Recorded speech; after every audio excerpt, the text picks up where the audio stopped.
Hunt for the Golden Scarab by M.G. Leonard. Read by Theo Solomon. This is the first book in the Time Key series.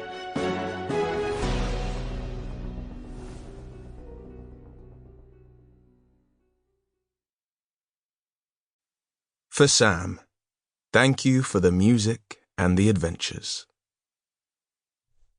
Study the past, and you would define the future. Confucius. I call architecture frozen music. Johann Wolfgang von Goethe.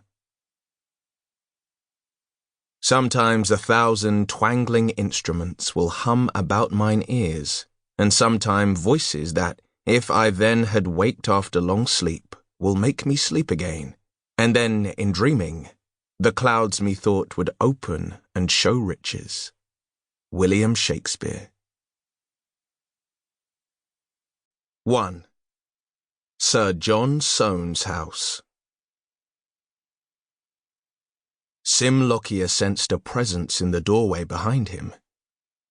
His hand sprung up from the piano keyboard, shooting into the air just in time to catch the wooden staff that was flying across the living room.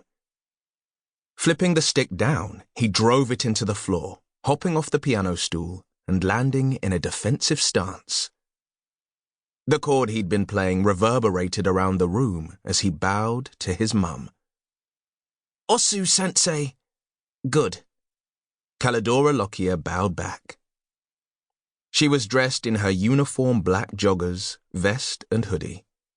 The rebellious wisps of chestnut hair that had escaped her high ponytail framed her heart-shaped face, softening her determined jawline. "You must always be alert to the dangers around you." "What dangers?" Sim gestured to the living room and kitchenette of their tiny attic flat.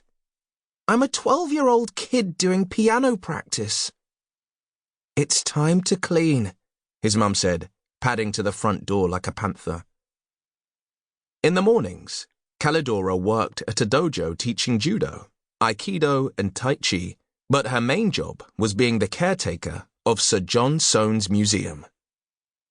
She enjoyed cleaning and would turn repetitive tasks into bodybuilding exercises, pointing out that it was like getting paid to work out at a gym.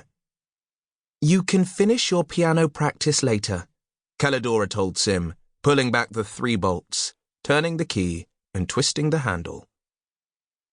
Her biceps were like ripe peas ready to burst from their pods. Sim wondered for the millionth time what the danger was that made his mum so guarded, but there was no point asking. She never answered. He knew his mum had secrets. The lines on her face told of a hard life. Her strong, calloused hands kept the museum spotlessly clean, but they were also weapons. A mop and bucket stuffed with cleaning products stood in the hall. Calidora picked it up as she descended the stairs. Sim and his mum lived in the attic flat of number 12 Lincoln's Inn Fields.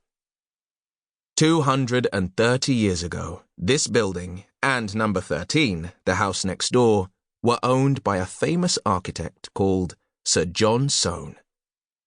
Inside, he'd created a collector's paradise.